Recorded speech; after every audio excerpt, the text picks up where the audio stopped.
네, 여러분 보시는 것처럼 우리 노량진교회 청년부의 전도주의를 저희가 타이틀을 이렇게 달았습니다. 이렇게 좋은 날, 이렇게요. 그래서 우리 한번 서로에게 좀 인사 한번 했으면 좋겠는데, 좋은 날입니다. 이렇게 인사 한번 할까요? 좋은 날입니다. 예, 한 번 더 인사하겠습니다. 전도하기 좋은 날입니다. 네. 오늘 예배 후에 우리 오늘 임배우님께서 나오셔서 우리 태신자 작정을 도와주실 겁니다. 여러분들 기대하는 마음으로 또 마음의 준비를 해주시고요. 오늘 말씀과 또 기도 가운데 여러분 은혜 많이 받으셨으면 좋겠습니다. 오늘 우리에게 주신 하나님의 말씀은 요나서 1장 17절에서 2장 10절까지의 말씀입니다. 요나서 1장 17절에서 2장 10절까지의 말씀입니다. 네, 2층에도 좋은 날이 있네요. 반갑습니다. 네, 언제 거기까지 올라갔대? 네, 축복합니다. 네, 하나의 말씀 읽도록 하겠습니다. 여호와께서 이미 큰 물고기를 예비하사 요나를 삼키게 하셨으므로 요나가 밤낮 3일을 물고기 뱃속에 있으니라. 요나가 물고기 뱃속에서 그의 하나님 여호와께 기도하여 이르되 내가 받는 고난으로 말미암아 여호와께 불러 아뢰었더니 주께서 내게 대답하셨고 내가 수월의 뱃속에서 부르짖었더니 주께서 내 음성을 들으셨나이다. 주께서 나를 깊은 속 바다 가운데에 던지셨으므로 큰 물이 나를 둘렀고 주의 파도와 큰 물결이 다 내 위에 넘쳤나이다. 내가 말하기를 주의 목전에서 쫓겨났을지라도 다시 주의 성전에 바라보겠나이다 하였나이다. 물이 나를 영혼까지 둘러싸우며 기품이 나를 에워싸고 바다풀이 내 머리를 감쌌나이다. 내가 산의 뿌리까지 내려갔사오며 땅이 그 빗장으로 나를 오래도록 막았사오나 나의 하나님 여호와여 주께서 내 생명을 구덩이에서 건지셨나이다. 내 영혼이 내 속에서 피곤할 때에 내가 여호와를 생각하였더니 내 기도가 주께 이르러 싸우며 주의 성전에 미쳤나이다. 거짓되고 헛된 것을 숭상하는 모든 자는 자기에게 베푸신 은혜를 버렸사오나 나는 감사하는 목소리로 주께 제사를 드리며 나의 서원을 주께 갚겠나이다.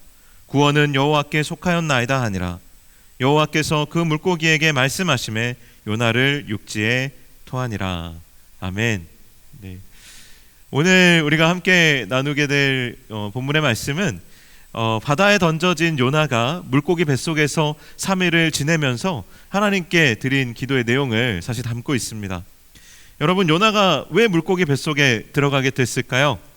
제가 생각보다 많은 분들이 요나에 대해서 잘 모른다는 사실을 최근 2주간에 많이 알게 됐습니다. 그래서 제가 이런 것까지 이제 보여드리려고 계획이 없었는데 오늘 지도랑 그림 하나를 준비했습니다. 그냥 여러분 이해에 도움이 되시라고.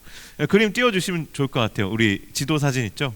이게 뭐냐면 요나가 이 배를 타고 이렇게 갔던 그 항로이고요. 여러분 보시기에 오른편 맨 끝에 있는 니느웨가 바로 하나님께서 요나에게 가라고 말씀하신 곳이에요. 그런데 요나가 어떻게 했냐면 가드 헤벨에서 욥바로 완전히 반대 방향이죠. 여러분 보시기에도 빨간색 요나의 가장 진한 경로가 니느웨와 완전히 반대 방향이라는 게 보이시죠? 네, 옆에 확대된 그림도 있는데요. 그랬는데 욥바로 가서 요나가 또 어떻게 하냐면 다시스로 향하는 배를 탑니다. 하나님께서 니느웨에 가서 하나님께서 이 백성을 회개하지 않으면 심판하시겠다는 메시지를 전하라고 했는데 요나가 이 니느웨에서 활동하는 선지자가 아니고 사실은 북이스라엘에서 활동하는 선지자였어요. 그리고 이 니느웨가 속해 있는 아수르는 이 북이스라엘과 적대적인 관계에 있는 나라였습니다. 그러니까 내가 일하고 섬기는 나라는 북이스라엘인데 그 적국에 가서 이 회개하고 회복하게 하는 그러한 말씀을 전하라는 그 말씀이 요나가 도저히 순종하기가 어려웠던 거죠. 그리고 당시에 아수르는 굉장히 난폭하고 야만적이기로 유명한 그런 나라였습니다. 그래서 더더욱이 이 요나는 이 악한 민족이 자멸하기를 바라지 사실 구원받기를 원하지 않았던 것이죠. 그래서 완전히 니느웨와 더 반대편에 있는, 여러분 보시기에는 그 지도 왼쪽에 가운데 단락에 좀 작게 표시가 되어 있는데요. 이게 워낙 이제 긴 거리를 나타내다 보니까 이 가드 헤벨에서 그것도 니느웨에서 그 다시스가 얼마나 멀리 있는지, 지금으로 치면 이제 스페인 아래쪽 지역에 해당하는 좀 그 지역까지 요나가 도망을 가려고 했었다라는 걸 우리가 이 그림을 통해서 볼 수가 있습니다. 그런데 이 요나가 하나님의 말씀을 거역해서 니느웨 반대편에 있는 다시스로 도망하던 중에 다시스로 향하던 배가 하나님이 보내신 폭풍을 만나서 자초될 위기에 처하게 됩니다. 그런데 이 폭풍은요, 우리가 일평생 살아가면서 한 번이라도 겪을까 말까한, 사실은 자연스러운 그냥 자연현상이 아니고요, 이거는요 초자연적인 현상이에요. 그러니까 어마어마하게 거대한 폭풍이, 이건 신의 어떤 심판이 아니고서는 설명이 되지 않는 그런 폭풍이 이 요나가 타고 있는 다시스로 향하는 배에 불어왔습니다. 그래서 사람의 어떤 방법으로도 이 배를 어떻게 할 수가 없었어요. 사람들은 결국에 최후의 수단으로 신의 뜻을 묻기로 하고 폭풍의 원인이 되는 사람을 찾기 위해서 제비뽑기를 실행했습니다. 그랬더니 누가 뽑혔어요? 요나가 뽑혔습니다. 그래서 요나는 결국 바다에 던져지게 됐어요. 놀라운 것은 오늘 본문에 기록되어 있는 것처럼 요나가 바다에 던져지자마자 아무리 노력해도 또 아무리 기도해도 오히려 점점 더 흉흉해지던 바다가 잠잠해지는 거예요. 즉시 잠잠해졌습니다. 그렇다면 이 바다에 던져진 요나는 어떻게 됐을까요? 너무 궁금하시지 않습니까? 아시는 분도 계시겠지만 오늘 본문의 시작이 이렇습니다. 17절에 여호와께서 이미 큰 물고기를 예비하사 요나를 삼키게 하셨으므로 요나가 밤낮 3일을 물고기 뱃속에 있으니라. 큰 물고기가 요나를 꿀꺽하고 삼키는 바람에 요나가 3일을 물고기 뱃속에서 밤낮 머물렀다라고 기록하고 있어요. 바다에 빠진 요나는 놀랍게도 하나님이 예비하신 물고기를 만나서 목숨을 건집니다. 여기에서 예비하다라는 단어는 원어로 마나라고 하는 단어인데 계산하다라는 의미가 있습니다. 하나님의 철저한 계산에 의해서, 그냥 단순히 그냥 예비했다, 그렇게 준비해놨다 이런 뜻이 아니라 정말로 하나님께서 철저하게 계산하고 계획하신 그 계획에 따라서 물고기를 예비해 놓으심으로 마치 요나가 바다에 떨어지기를 기다렸다가 이렇게 물고기가 요나를 삼킨 듯이 그렇게 요나는 물고기 뱃속에 들어가게 됐다라는 거예요. 하나님은 여러분 이런 분이십니다. 우리가 우리의 실수로 넘어지고 쓰러지더라도 하나님은 미리 그것을 아시고 우리를 붙잡아 주시는 분이십니다. 여러분, 아이가 처음 걸음마를 걸을 때 부모는 어떤 준비를 합니까? 이 아이가 조금 걷다가 넘어질 때 잡아줄 준비를 합니다. 처음 저희 집 첫째 아이를 편의점에 아이스크림 사는 심부름에 보냈어요. 저는 이 정도 나이면 충분히 다녀올 수 있다 이렇게 했는데 애기 엄마는 너무 불안한 거예요. 그래서 얼른 가서 뒤에서 쫓아가서 보라고 해서 제가 뒤에 쫓아나가서 봤습니다. 그런데 이 아이가 얼마나 신이 났는지, 생애 첫 심부름이에요. 내가 내 힘으로 처음으로 아이스크림을 돈 주고 사는 그 어떤 극적인 경험을 위해서 이 아이가 얼마나 흥분하고 설렜는지, 아이스크림을 사러 가는 그 내리막길을 달려서, 그때 바람막이 점퍼를 입고 있었는데 바람막이 점퍼가 마치 슈퍼맨처럼 뒤로 펼쳐지면서 그렇게 정말 흥분과 설레임 가운데 아이스크림을 사오는 아들의 뒷모습이 지금도 사실 아직 기억이 납니다. 아이는 그렇게 설레고 아이는 그렇게 신이 나도 부모는 어때요? 그 아이가 혹시 차에 치이지나 않을까, 혹시 이상한 사람들에게 해코지나 당하지 않을까, 또 혹시 편의점에 가서 계산을 자기가 처음 해보는 건데 어떻게 잘 하지 못할까 이렇게 걱정하면서 뒤를 살펴주는 거죠. 우리 하나님도 우리를 향해서 똑같은 분이시라는 거예요. 우리가 우리 자신의 실수와 연약함으로 인해 넘어진다 할지라도 하나님은 그것을 꾸지람하시기 이전에 먼저 그를 건져내신다라는 겁니다. 이 하나님이 얼마나 인자와 긍휼이 풍성하신 분이십니까? 그런데 오늘 본문에 요나가 바다에 던져진 뒤에 물고기에게 삼켜졌잖아요. 그런데 여러분 궁금하지 않으세요? 요나가 물고기에게 언제 삼켜졌을까? 던져지자마자 삼켜졌을까? 아니면은 정말 깊이 가라앉은 뒤에 다 죽게 생겼을 때 물고기가 싹 나타나가지고 삼켜줬을까? 이거 너무 궁금하시죠? 자, 그림 하나를 보여드리겠습니다. 이거는요, 베르댕이라는 어떤 이제 지역에 있는 성 니콜라스 성전의 제단 그 삼면에 있는 여러 이제 그림들 중에 한 장면이에요. 이 장면에 보면 좀 이 장면이 그로테스크하죠. 선원들이 요나를 바다에 던져 넣는 장면인데 사실 바다에 던져 넣는 게 아니라 사실 물고기 입속에 쑤셔 넣는 것처럼 그렇게 사실 묘사가 돼 있단 말이에요. 그런데 이 본문은 딱 진짜 1장 17절만 담은 거예요. 그런데 요나의 기도의 내용들을 우리가 쭉 2장 1절에서부터 10절까지를 쭉 살펴보면 요나의 그 기도의 고백 속에서 요나는 처음 바다에 던져지자마자 굉장히 당황했다라는 것을 알 수 있습니다. 요나서 2장 3절 말씀에 주께서 나를 깊음 속 바다 가운데 던지셨으므로 큰 물이 나를 둘렀고 주의 파도와 큰 물결이 다 내 위에 넘쳤나이다. 이게 어떤 장면이에요? 큰 파도가 내 위에 닥쳐오는 장면을 지금 요나가 회상하면서 하나님 앞에 기도하고 있는 거예요. 하나님, 제가 바다에 던져졌을 때 정말 상상도 할 수 없는 엄청나게 거대한 해일이 나를 향해서 닥쳐오는 것을 내가 겪었습니다. 이 이야기를 하고 있는 거예요. 풍랑이 있는 바다에 혼자서 그 바다에 내동댕이 쳐져서 그 거대한 파도를 마주할 때 여러분은 어떠시겠어요? 번지 점프 같은 거 해본 적 있으세요? 막 이렇게 패러글라이딩 같은 거 해본 적 있으세요? 아니면 진짜 비행기에서 뛰어내리는 거 뭐라 그러죠? 스카이 점핑? 그런 거 해본 적 있으세요? 그런 거 해본 적 있는 사람 별로 없잖아요. 그런데 그것보다도 훨씬 더 거대한 위협이 요나에게 닥쳐오는 경험을 요나는 했습니다. 그런데 그게 다가 아니에요. 요나의 고백을 계속해서 쭉 따라가 보면 요나는 자기의 상황을 이렇게 이야기합니다. 요나서 2장 5절에서 6절입니다. 물이 나를 영혼까지 둘러싸우며 기품이 나를 애워싸고 바다풀이 내 머리를 감쌌나이다. 이게 지금 어디쯤인 것 같아 보이세요? 바다풀이 내 머리를 감싸려면 어디까지 내려가야 돼요? 진짜 거의 깊은 곳까지 내려가야 돼요. 바다가 마치 요나를 기다렸다는 듯이 물고기가 요나를 삼키기 전에 바다가 먼저 요나를 삼킨 거예요. 정말 바다 그 밑바닥까지 요나를 그 시커먼 바닷물이 끌어내립니다. 그리고 또 뭐라고 이야기합니까? 6절에 내가 산의 뿌리까지 내려갔사오며 땅이 그 빗장으로 나를 오랫도록 막았사오나. 산의 뿌리까지 내려갔대요. 바다 밑바닥에 도달했는데 보니까 거기가 모든 육지가 시작되는, 산이 시작되는 산의 뿌리. 그러니까 정말 우리가 지금 발을 딛고 서 있는 이 땅보다도 더 깊은 아래쪽에 이 산의 뿌리까지 내가 내려갔다라는 거예요. 그리고 거기에서 내가 좀 이렇게 헤엄을 치면 올라올 수 있는 그런 상황이 아니고 정말 그 바다와 또 땅이 자기를 계속해서 끌어내림으로 인해서 도저히 마치 감옥에 갇힌 사람처럼 빠져나올 수 없는 상황이 되었다라는 거예요. 안동이 제 고향인데요. 안동에 가면 화해마을에 이렇게 마을을 삥 둘러서 도는 강이 있습니다.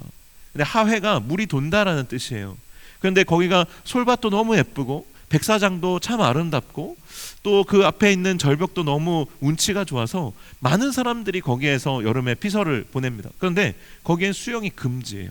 왜냐하면 그 물이 도는 곳이어서, 물이 사람을 아래쪽으로 끌어당겨 내리는 곳이어서 거기서 수영을 했다가는 정말 끔찍한 사고가 날 수 있기 때문에 거기에는 그 금지되어 있습니다.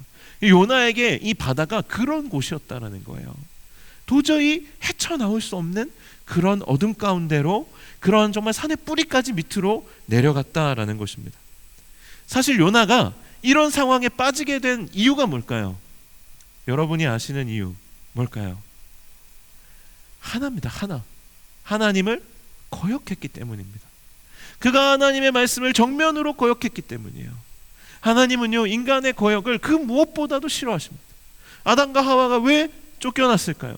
에덴 동산에서 왜 쫓겨났을까요? 하나님의 선악과를 따먹지 말라는 그 말씀을 거역했기 때문이에요. 하나님은요, 많은 제약들 가운데서도요, 이 거역을 정말 미워하십니다. 하나님은 하나님을 거역하는 자를 절대로 그대로 내버려 두시지 않습니다.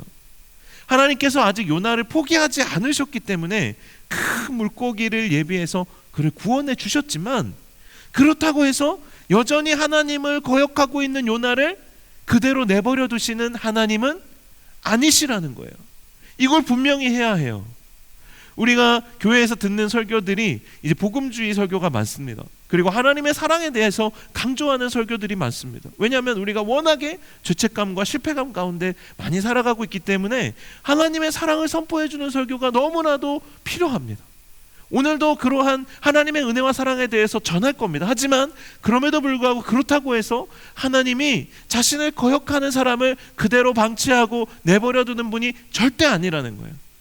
하나님이 나를 잠시 내버려 두는 동안은 괜찮겠지. 뭔가 사인이 오면 난 그때 이제 하나님께 회개할 거야. 이런 수준에서 우리가 감내할 수 있는 그런 류의 하나님의 진노가, 하나님의 심판이 아니라는 겁니다. 하나님을 거역한다는 건 정말로 두려운 일이에요. 오늘 본문에 물고기 뱃속에서 3일을 보내는 요나의 처지를 여러분 한번 상상해 보시겠습니까? 사실 이 요나서에 등장하는 이 물고기는 정말 논란이 많은 존재예요. 이게 실제 물고기다, 아니다, 이 물고기가 등장하는 이 장면 때문에 요나서는 실제 역사가 아니라 비유다, 뭐 이런 의견들이 굉장히 분분합니다. 하지만 우리가 이것을 상상해 볼 수는 있잖아요. 정말 내가 3일 동안 거대한 물고기 뱃속에 들어가서 생존했다고 생각해 봅시다. 그 환경이 어땠을까요? 자, 첫 번째, 악취가 난다. 동의하십니까? 어마어마한 악취가 났을 겁니다. 정말 그 온갖 썩은 내가 가득한 곳이었을 거예요. 빛이 있었을까요? 없었을까요? 너무나도 캄캄하고 어두운 곳이었을 겁니다. 공기가 충분했을까요? 부족했을까요? 굉장히 숨쉬기 힘들 정도로 공기가 희박했을 겁니다. 그리고 또 마지막으로 이 물고기의 내장 속에 들어가 있는 거예요. 그러면 그가 자유롭게 움직일 수 있었을까요? 없었을까요?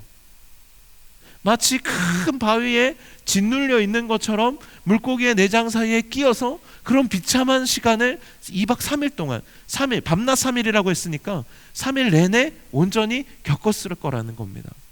이 고통이 얼마나 극심했는지 요나가 이것을 뭐라고 묘사하는지 아십니까? 물고기의 뱃속을 한번 찾아보세요. 뭐라고 묘사하죠? 네, 찾기 어렵죠? 수월의 뱃속이라고 이야기합니다. 수월의 뱃속. 수월의 뱃속. 여러분, 구약에서 수월이 뭔지 아십니까? 여러분 잘 아시는 지옥이에요. 지옥. 물고기의 뱃속이 너무나도 고통스럽기 때문에 지옥과 같았다, 지옥의 뱃속에 내가 들어와 있는 것 같았다라고 고백하는 거예요. 그런데 요나가 이렇게 3일 밤낮을 물고기 뱃속에, 마치 수월의 뱃속 같은 그곳에 머물렀던 그 시간이 신약의 예수님과 연결이 된다는 거 아세요? 하나님을 거역했기 때문에 요나는 그 3일 밤낮을 물고기 뱃속에서 큰 고통 가운데 머물러야 했어요. 그러면 예수님께서는 십자가에 달려 죽으신 뒤에 그 돌무덤 속에서 3일을 지내셨는데, 여러분 그런 생각해 본 적 있습니까? 예수님 3일 동안 그 돌무덤 속에서 뭐 하셨을까? 뭘 하셨을까요? 그때는 핸드폰도 없고 뭐 텔레비전도 없고 뭐 아무것도 없는데 그때 그 3일 밤낮을 거기서 뭐 하셨겠냐라는 거예요.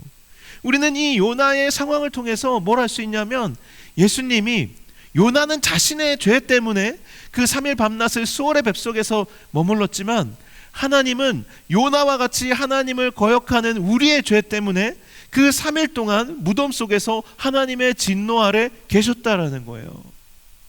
요나는요, 지금 물고기 뱃속에 있는 게 아니라 스올의 뱃속에 있어요. 지옥 아래에 있다고요. 무슨 얘기냐면 하나님의 진노 아래에 있다라는 얘기예요.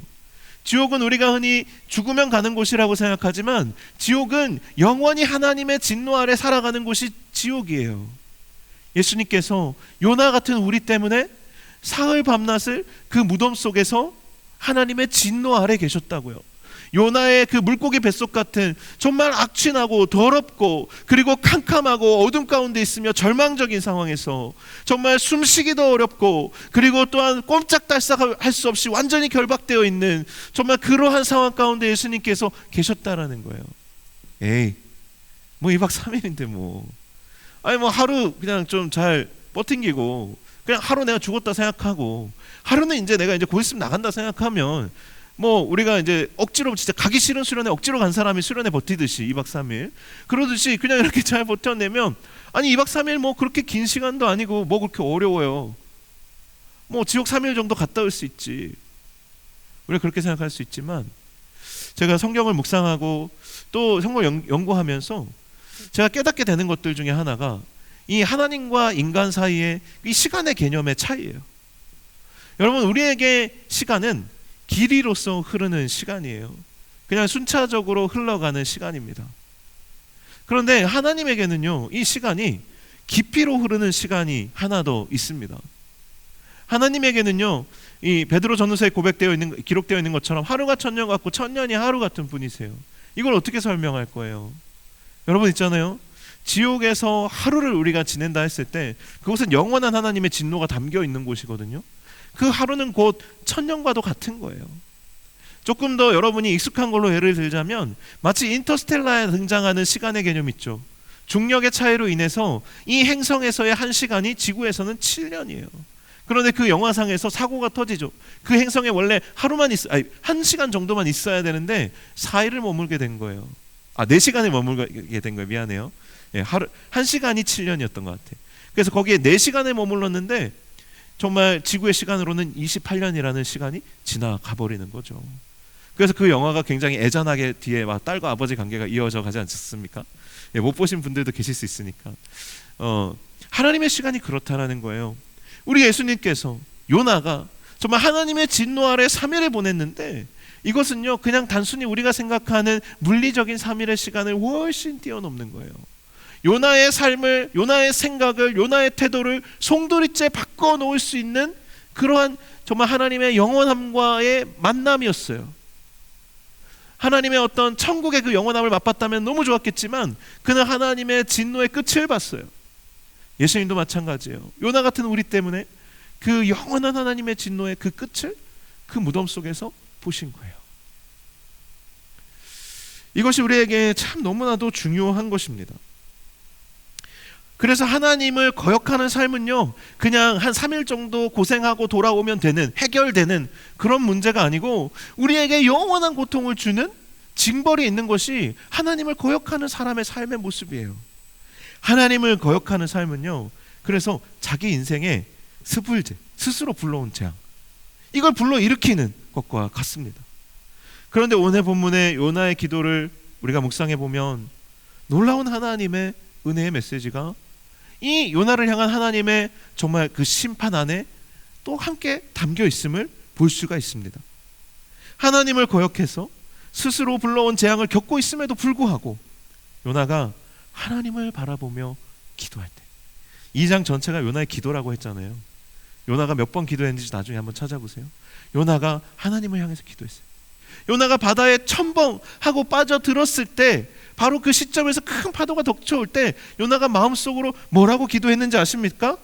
내가 말하기를, 4절 말씀입니다. 내가 말하기를 내가 주의 목전에서 쫓겨났을지라도 다시 주의 성전을 바라보겠나이다 하였나이다. 그런데 이게 다른 번역으로 원어를 번역하면 이렇게 됩니다. 내가 주의 목전에서 쫓겨났는데 어떻게 다시 내가 주님을 바라볼 면목이 있겠습니까? 이게 하나님께 살려달라고 기도한 게 아니고 내가 하나님을 등지고 거역하고 버리고 도망쳐 왔는데 내가 어떻게 다시 하나님의 성전, 하나님의 얼굴을 바라보고 도와달라고 할 수가 있겠습니까?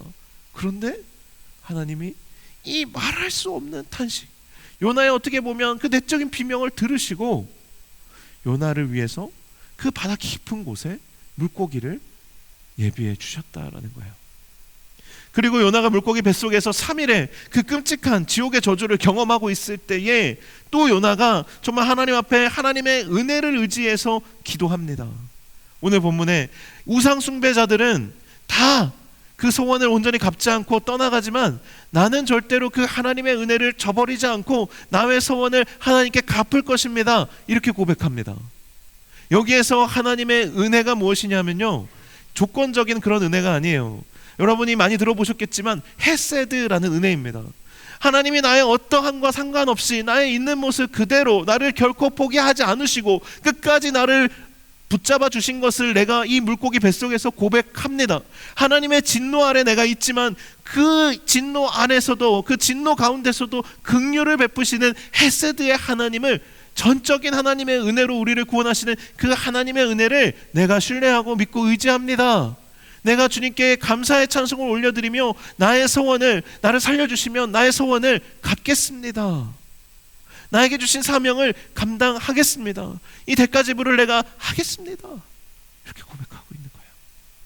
그런데 그 기도를 정말 헤세드의 하나님이신 우리 하나님께서는 들어주신 거예요. 요나가 그 기도를 마친 순간 10절에 하나님께서 물고기에게 명하사 요나를 다시 육지로 올려 보내 주신 것입니다. 그런데 이 표현이 굉장히 재밌습니다. 물고기가 요나를 이렇게 살짝 육지에 사뿐히 올려준 것이 아니고 어떻게 표현되어 있습니까?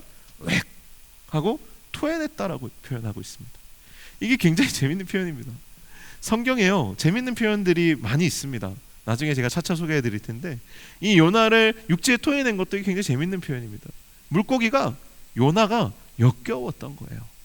하나님을 거역하고 그렇게 정말 하나님과 정말 그렇게 하나님을 대적하는 삶을 살았으면서도 결국 자기가 생존을 위해서 하나님께 용서를 구하는 이 요나의 정말 위선적인 모습이 이 물고기에게 역겨웠던 거예요. 많은 신학자들이 이 부분을 이렇게 해석합니다. 그래서 요나를 육지에 그냥 토해내 버렸어요. 그런데 요나에게 있어서 니느웨가 어땠는지를 생각해 보세요. 역겨웠어요. 그는 그것을 입에 넣기도 싫어했어요. 그들에 가서 전하기도 싫어했어요. 그런데 이 물고기의 모습을 통해서 우리는 요나의 모습도 보고 니느웨의 모습도, 그 니느웨를 바라봤던 요나의 모습도 생각도 보게 됩니다. 오늘 본문에 보면 이렇게 우리 인생에는 정말 하나님을 거역했을 때, 하나님을 거역하고 하나님을 불순종해서 우리의 인생이 망가지고 있을 때 우리가 어떻게 해야 되는지가 잘 나타나 있습니다. 하나님을 거역하는 길에서 나와서 하나님께 돌이켜 기도해야 하는 것입니다. 정말 요나는 하나님을 거역하는 순간부터 계속 아래로 내려갔습니다. 니느웨로 가라고 했는데 요바로 내려가고, 다시스로 간다고 배에 올랐다라고 표현되어 있지만 원어로는 배로 내려갔다라는 겁니다. 배 탓에는 어떻게 했어요? 배 위에 있었던 게 아니라 배 아래로 내려가서 마치 정말 아담이 하와를 만드실 때, 갈빗배를 떼실 때 잠을 재우셨는데 그때처럼 요나는 잠들었어요. 영적인 무감각함 가운데 들어갔습니다. 그리고 요나는 또 바닷속으로 던져져서 산의 뿌리까지 내려갔습니다. 하나님을 거역하는 인생은 계속해서 이렇게 영적으로 추락하는 인생이라는 거예요. 그런데 그가 하나님께 기도했을 때 그의 인생이 반전이 일어나기 시작하는 거죠. 하나님을 바라보기 시작했을 때 그에게 자격은 없었지만 그의 인생이, 그의 영혼이 다시 위로 떠오르기 시작했고 육지로 다시 나올 수 있었던 겁니다. 참 우리에게 소망을 주시는 분은 결국 위에 계신 하나님이신 것입니다. 그런데 우리 인생에는 요나처럼 스스로 불러온 재앙만 있는 것이 아닙니다. 다른 사람들의 죄로 인해서 겪는 애매한 고난도 있고 성장과 성숙의 과정에서 겪는 하나님이 허락하시는 그런 고난도 있습니다. 그래서 이 세상은 정말 너무나도 많은 고난 가운데 우리는 살아가게 됩니다. 그런데 여러분, 세상에 고난이 없는 사람이 있을까요? 그냥 상식적으로 이 질문 자체가 없다는 말을 하려는 거예요. 그런데 저는 살아가면 살아갈수록 정말로 없다는 생각을 합니다. 예전에는 저보다 잘난 사람, 저보다 잘생긴 사람 보면 부러웠어요. 그런데 지금은 저 사람도 분명히 깊은 아픔이 있고 인생에 큰 고난이 있다는 것을 이제는 알아요. 그 사람의 이야기를 들어보면 각 사람마다 다 이 요나와 같은 혹은 그 이상의, 정말 강도는 다르지만 다 고난이 있습니다. 제가 친한 목사님이 한 분 계시는데 이분을 제가 사역하던 교회에서 처음 만났어요. 그런데 이분이 이 교회에 이제 처음 인사드리려고 면접 보러 왔는데 엄청나게 화려한 거예요. 머리도 막 삐쭉삐쭉하게 뭔가 많이 세팅을 했고요. 그리고 커프스 아세요? 커프스? 그 셔츠에 여기에 보석이 달려 있는 거예요. 달려 있고 시계가요. 시계 진짜 이만한 시계를 차고 막 정장도 검은색 정장 아니에요. 회색 그 은갈치 정장 있고 그 신발은 또 막 그냥 옥스퍼드 단화 그냥 되게 깔끔한 그런 게 아니고 막 여러 가지 화려한 문양이 딱 박혀 있고 들어오는 데서부터 뭔가 냄새가 나. 이 향수를 얼마나 뿌렸는지. 근데 진짜 그분을 처음 보고 와, 저런 사람은 진짜 자기 표현할 거 다 표현하고 하고 싶은 거 다 하고 저렇게 사는 사람은 걱정이 없겠다. 이분은요 머리도 너무 좋아요. 외고 나왔어요. 그리고 대학도요 우리가 말하면 다 아는 진짜 우리나라 사학 양대 사학 있죠. 그 중에 하나 나왔어요. 그리고요 부모님이 두 분 다 서울대예요. 아버님이 어렸을 때 사업을 하셔갖고 부자였어요. 그래서 제가 이분과 이 사귐을 가지면서 시간을 오랫동안 보내다 보니까 이분에 대해서 알게 되잖아요. 우리가 종종 이제 교육자실에서 서로 교제하면서 이런저런 얘기하다 보면 서로 이렇게 경쟁 같은 걸 하는데 고난 배틀 같은 거 해요. 누가 더 인생에 고난이 많은지, 누가 더 힘든지. 근데 그분이 정말 아무 걱정 없고 아무 문제 없을 것 같은데 그분 안에 뭐가 있냐면 아버지가 사업을 3번을 말아먹었어요. 고등학교 때부터 본인 대학 다니고 신대원 다닐 때까지. 그래서 어렸을 때는 남부러운 거 없이 살았는지 몰라도 그의 인생의 10대 후반은 정말 폭풍 같은 시간이었대요. 그리고 지금도 뭐 가진 거 아무것도 없어요. 그냥 겉이 그런 거지 정말 순수해요. 진짜 깜짝 놀랐어요. 아버지가 3번 집을 말아먹으니까 신용불량자가 되는 거예요. 신대원 다니는 동안에 학교를 중단해야 됐을 정도로 어려움을 겪었더라고요. 그래서 막 이렇게 막 얘기하다 보면, 야, 나는 집이 3번 망했어. 너 3번 망해봤어? 그러면 저는 이제, 나는 망해본 적은 없는데 한 번도 부자로 살아본 적도 없어. 뭐 이런 식으로 그냥 서로 바람뱉듯 이렇게 하는 거죠. 사람마다 정말 그렇게 각자 아픈 지점이 있고 고통스러운 지점이 다 있어요. 저는요, 고난이 없다고 생각하지 않습니다. 오히려 이렇게 생각합니다. 모든 사람은 각자 일평생 동안 겪을 고난의 총량이 있다. 이거는 뭐 어떤 연구 결과는 아니에요. 그냥 제가 그렇게 생각하는 거예요. 고난의 총량이 있다. 각자 자기에게 주어진 고난의 총량을 다 소화해야 우리의 인생이 이제 다 매듭이 지어진다. 고난의 총량이 사람마다 다 같은 것도 아니다. 하지만 이 고난을 소화하는 방식에 따라서 고난의 강도와 결이 달라진다. 저는 그렇게 생각합니다. 그래서 우리는 고난을 피할 수는 없어요. 절대적인 총량이 있으니까. 내가 감당해야 될 내 평생의 고난의 양이 있으니까 감당은 해야 돼요. 하지만 이 고난을 대하는 나의 태도로 인하여서 이 고난의 결이 완전히 달라진다라는 거예요. 고난을 통해서 넘어지기도 하고 부러지기도 하지만 고난을 통해서 성장하기도 하고 성숙하기도 한다는 거예요. 이 고난은 상대적인 것이어서 작은 고난이어도 어떤 사람은 죽을 것처럼 아프고 또 큰 고난이어도 어떤 사람은 유연하게 잘 넘어가요. 이 고난이라는 것이 굉장히 절대적인 것 같지만 사실은 굉장히 상대적이고 주관적입니다. 그래서 이 문제는 항상 이 고난을 어떻게 받아들이고 어떻게 해결하느냐가 관건이에요. 그런데 최근에 크리스찬 청년들을 대상으로 하는 설문조사 결과를 보고 제가 진짜 깜짝 놀랐어요. 너무나도 많은 청년들이 고민을 털어놓을 사람이 하나도 없이 살아간다는 거예요. 대부분의 결정을 스스로 내린다는 거예요. 고민을 털어놓을 친구가 있습니까? 여러분 질문을 받아보신다면 어떻게 대답하시겠어요? 38%가 크리스찬 청년들 중에 38%가 고민을 털어놓을 친구가 단 한 사람도 없다 라고 대답했어요. 이거 엄청난 거예요. 넉넉 잡아 40%가 나는 고민이 있고 고민이 생겨도 그걸 이야기하고 나눌 친구가 단 한 명도 없다라고 표시했다니까요. 그리고 또 고민을 어떻게 해결했느냐 했을 때도 응답의 39%가 혼자 해결한대. 혼자. 38%가 말할 사람이 한 명도 없고 39% 진짜 40%죠. 40%가 혼자 해결한다는 거예요. 인생의 고난이 그렇게 많은데 여러분 진로의 문제에 있어서 질문하면 어떤지 아세요? 58% 거의 60%에 육박하는 청년들이 정말 인생이 달린 진로의 문제를 혼자 결정한대요. 60%가. 아니 뭐 내가 먹고 살 길은 내가 결정하는 게 맞죠. 하지만 정말 이것을 결정하는 과정에서 혼자 결정한다는 건 이건 엄청나게 시사하는 바가 많은 거예요. 물어볼 사람, 나눌 사람이 없다는 거예요. 특히 젊은이들이 그러면 어디에서 그들의 고민을 털어놓습니까 했을 때 혼자 해결이 39%잖아요.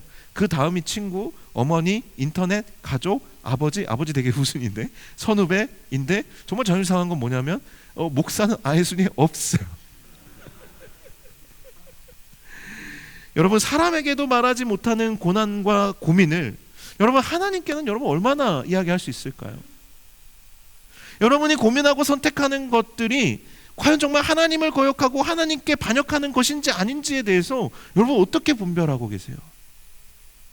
여러분의 인생에 스스로 재앙을 불러오는 가운데 있으면서 여러분 이런 상황 가운데 있으면서도 분별하지 못하는 사람이 요나 같은 사람이 엄청나게 많아요. 이건 혼자 분별할 수 있는 게 아니에요. 그래서 하나님께서 공동체를 우리에게 주신 것이죠. 혼자서도 할 수는 있지만 분별하기 위해서는 공동체가 필요해요. 도움이 필요합니다. 여러분이 인생의 고난 가운데서 돌파구를 찾을 수 있는 방법이 무엇이냐 했을 때 오늘 본문을 통해서 우리가 찾을 수 있는 가장 명확한 방법은 우리의 어리석음으로 인해 겪는 고난이라 할지라도 전적인 은혜로 우리를 도우시는 하나님의 은혜를 의지하여서 하나님께 간구하는 것이고 하나님께 돌이키는 거예요. 그런데 그 과정에서 공동체적인 도움도 필요해요. 거기에서 우리는 위로부터 오는 하나님의 위로를 얻는 거고요, 다시 우리의 인생을 새롭게 살아갈 수 있는 기회를 얻게 되는 것입니다. 사랑하는 여러분, 하나님이 주시는 위로를 얻기 원하십니까? 하나님이 주시는 위로를 얻기 원하십니까? 고난이 별로 없어요? 하나님이 주시는 두 번째 세컨 찬스를 여러분 얻기를 원하십니까? 정말 얻기 원하세요? 그렇다면 하나님의 전적인 은혜를 의지하여서 하나님을 거역하며 살아왔던 여러분의 삶을 회개하십시오. 그리고 물으십시오. 하나님께로 돌이키십시오. 그렇다면 하나님께서 여러분이 산의 뿌리까지 내려가 있을지라도 찾아와서 구원해 주실 것입니다.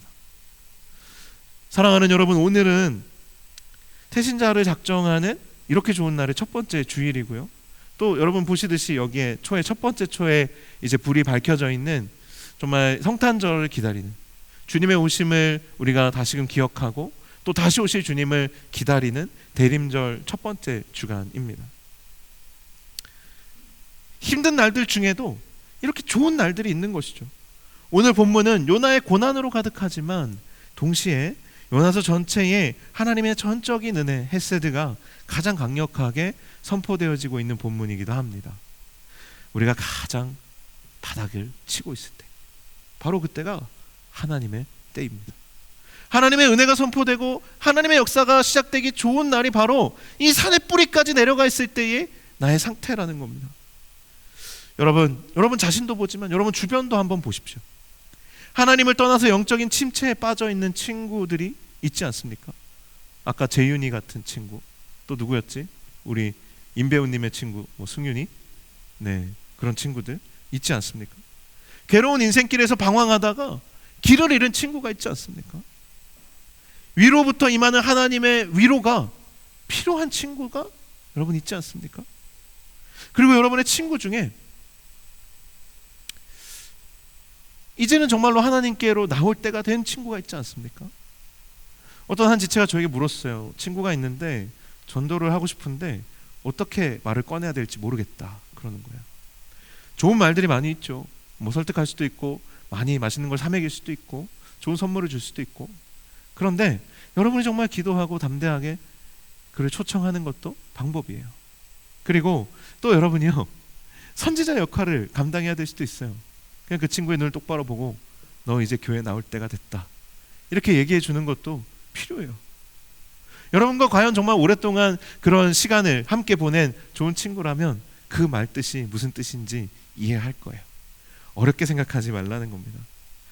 여러분, 공동체가 있는 크리스천들도요, 절반이 50%가 넘는 60%가 자기의 진로, 자기의 가는 길을 스스로 고민하고 스스로 선택해요. 정말 40%가 그걸 나눌 친구 하나가 없어요.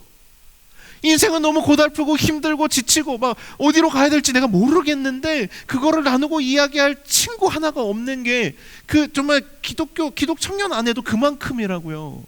그러면 공동체가 없는 넌 크리스천 청년들은 어떨까요? 인생에 고민이 있을 때 사실 훨씬 더 많은 사람들이 물을 곳이 없지 않겠습니까?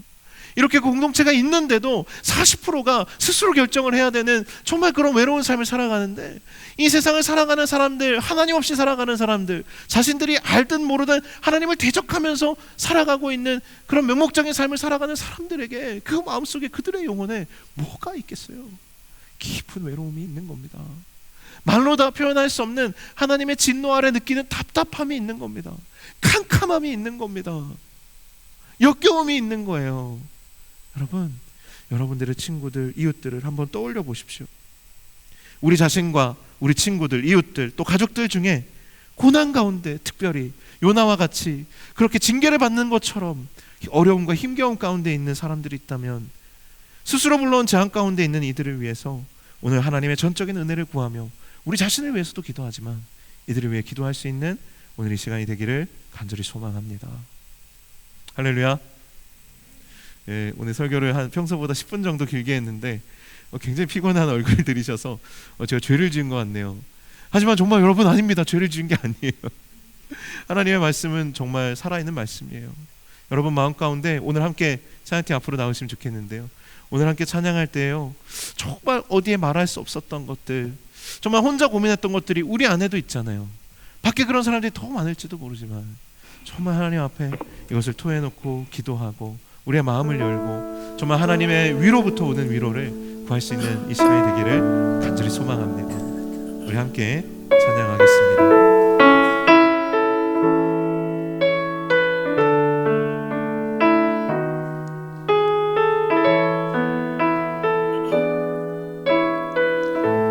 괴로울 때 주님의 얼굴 보라 평화의 주님 바라보아라 세상에서 시달린 친구들아 위로의 주님 바라보아라 눈을 들어 주를 보라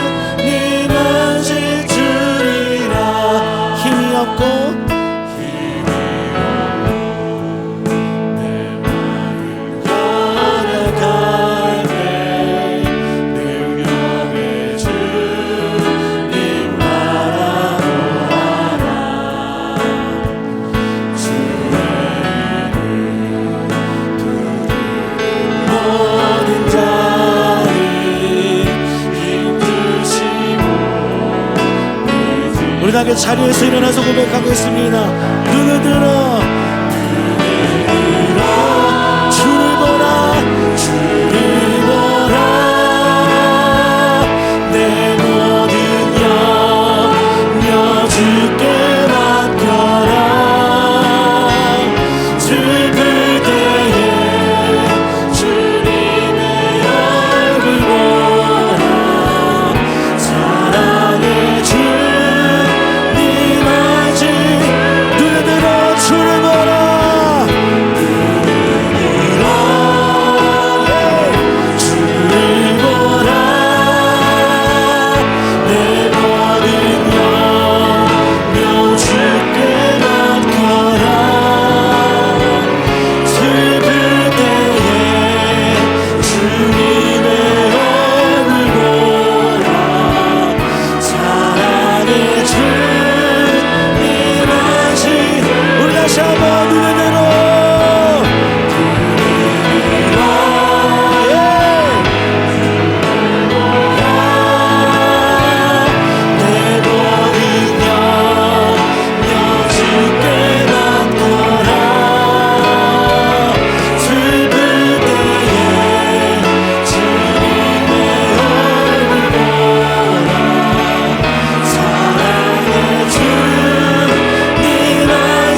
생각합시다.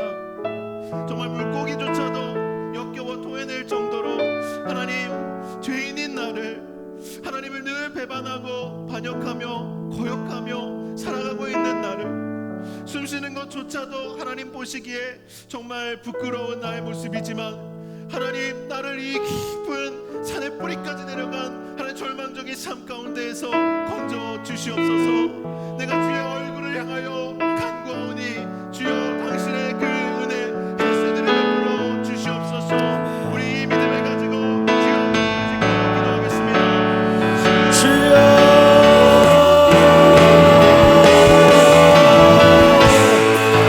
하나님 아버지, 우리 이 시간 주님의 능력과 주님의 그 사랑 우리 가운데 하게 하시고 깨닫게 하시고 하나님의 말씀을 붙들고 살아갈 수 있는 우리 모두가 되어줄 수 있도록 주님을 향하여 주시옵소서. 하나님, 우리가 주님을 붙듭니다. 하나님, 우리의 모든 상황과 환경들 가운데에도 온전히 주님을 바라보기를 소망합니다. 주님의 도우심과 주님의 동행하심과 주님의 그 능력을 의지합니다. 주님의 그 은총을 의지합니다. 주님이 그 가운데 오시고 하나님의 놀라우신 은혜가 주님이 우리를 덮어주시고 하나님의 놀라우신 능력 가운데 넣어 주시옵소서. 아버지, 우리가 주님을 붙듭니다. 우리가 주님께로 나아갑니다. 하나님 역사해 주시옵소서. 하나님 부어주시옵소서.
말씀을 들으면서 정말로 이 요나처럼 고난 가운데, 정말 하나님의 진노 가운데 살아가고 있는 우리의 친구나 이웃이나 가족이 있지 않습니까? 혹시 정말 인생의 고난에서 정말 그 고민을 나눌 친구 하나 없이 정말 외롭게 또 방황하고 있는, 홀로 서 있는 우리의 친구들, 가족들, 이웃이 있지는 않습니까? 우리 이 시간 하나님께서 여러분에게 주시는 마음이 있다면 그 안녕을 위하여 우리 한 30초 정도 우리 함께 잠시 기도하는 시간 가지면 좋겠습니다.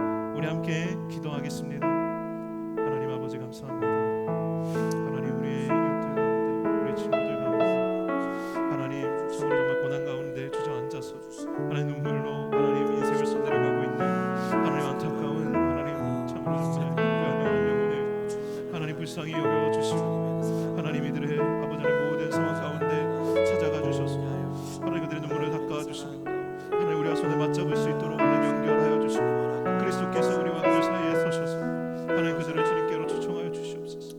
주님, 우리가 주님 정말 주님의 손과 발이 되기를 원합니다. 주님의 그 마음을 전하는 사자들이 되기를 원합니다. 주여, 하나님 이 시간들을 통해서 우리 한 영혼을 주님께 돌아보게 하고